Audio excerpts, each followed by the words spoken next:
The scale stage is the last stage of the maker's roadmap.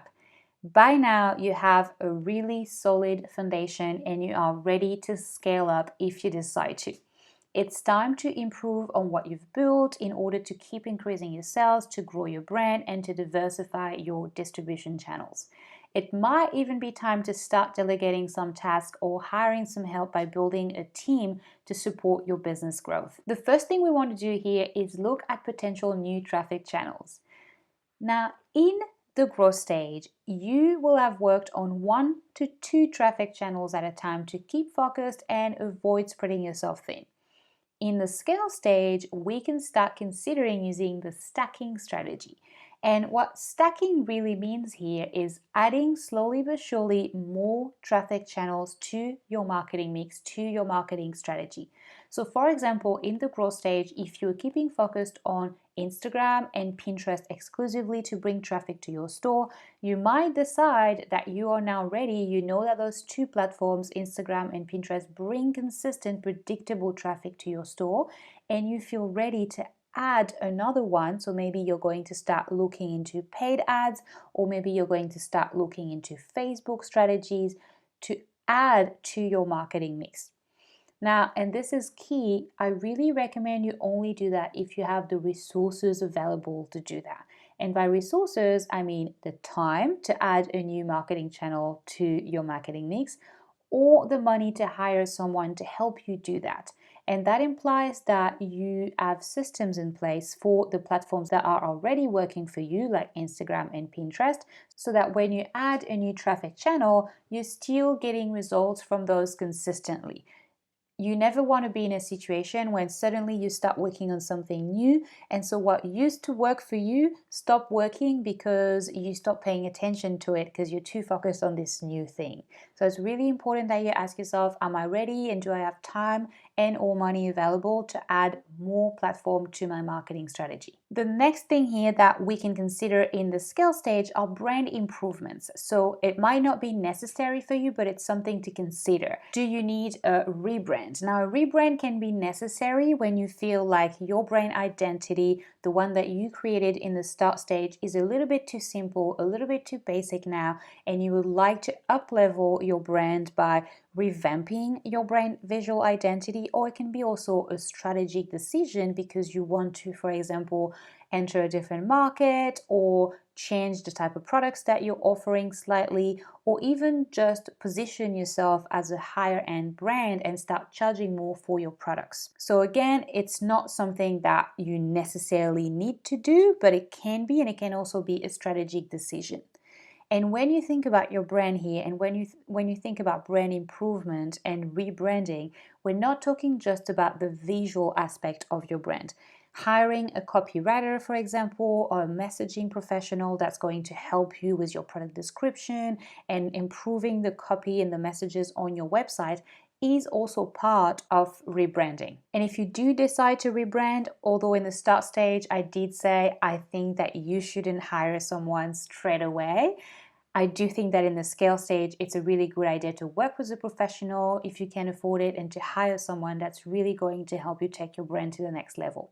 Once that's done, reassess your pricing strategy as well and reconsider whether you can maybe put your prices up a little bit because of this new brand that adds perceived value to your products. Next is website improvements. You can consider launching your own website if you've been selling on a marketplace until then, or if you're already selling on your own website, you can do what you've just done with the brand and consider improving your website design for higher conversion rate and for more sales. And in that case, here again, I would say in the scale stage, you should have the resources available to hire a professional and work with a web designer that's really going to help you optimize the website and the customer experience on your website for more conversions and for more sales. Next, you want to look at your processes and try and streamline your processes. Now, when we think about processes and systems, there's different type of categories. There's systems around the production of your product and the creation, the design of your products.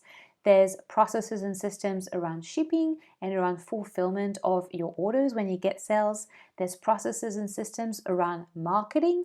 There's processes and systems around tasks that are more administrative, like emails and customer supports and bookkeeping, and finally, team communication systems as well. That's really important once you want to grow your team, because you want to make sure that everyone's on the same page, that you have regular meetings, and that you have tools to communicate. Sometimes it can be software to effectively work as a team and have common goals that you're aiming to reach.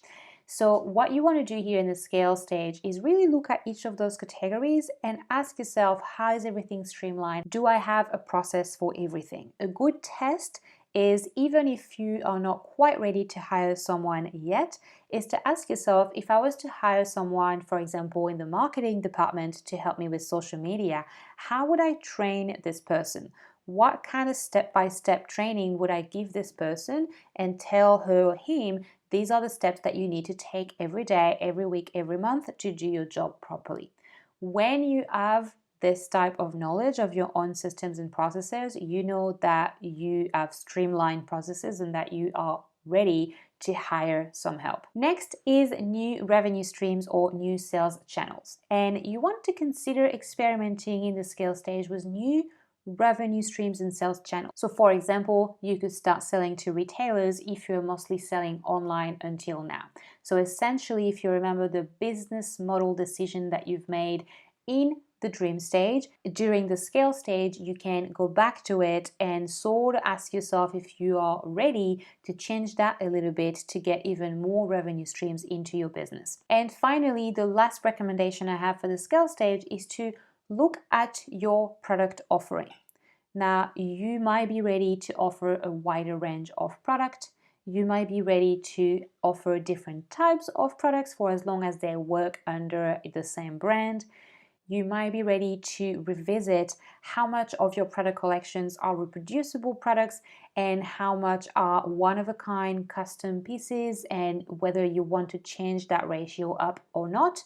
You might want to consider adding different price points. Maybe you're ready for higher price points products, or on the contrary, you want to start adding some lower prices in your product collection that you can use as upsells or cross sales for your current product. And finally, you might be ready to design a new signature collection or to start developing seasonal collection and using those as launches for your marketing. So you could launch a new collection every summer and then one every winter, or maybe you have a Mother's Day special collection or a Christmas special collection. That's a decision you need to make, obviously, based on market research and on the trends that you know exist in your market. But in the scale stage, if you have the resources to be able to offer more products and more product collection, it's a good time to consider it. Now, what is it that you shouldn't be doing during the scale stage? Well, honestly, nothing is really out of the equation here in the scale stage, because if you've gone through the first 3 stages and follow the outline steps for each, you should be ready to scale up. And by now, you should also be well experienced enough to decide what the best next step for your handmade business based on your goals is. Remember, though, to work in 3-month cycles and to implement and experiment with new strategies in 3-month cycles to really give yourself the chance to implement something properly before moving on to a new strategy. So what are the green lights for the scale stage? Well, there is really no such thing as being finished with the scale stage. You can decide to grow your business as much as you'd like to, but here are a few key things to look out for and make sure you have under control, because if you don't have those under control, scaling and growing your business will be difficult. The first one is, my production process is streamlined from orders to product creation to shipping and fulfillment, and it's systemized. I could outsource or delegate part of it if necessary. I have systems in place to run my business as efficiently as possible, and I'm ready to delegate and grow my team. I'm ready to add new marketing channels and revenue streams to my strategy without compromising or neglecting the ones I'm currently using. And that means that I have the resources and time available to add those new channels. And that is it. We've come to the end of the roadmap towards success for small handmade businesses training. I hope that you enjoyed it. Thank you so much for being with me, and good luck.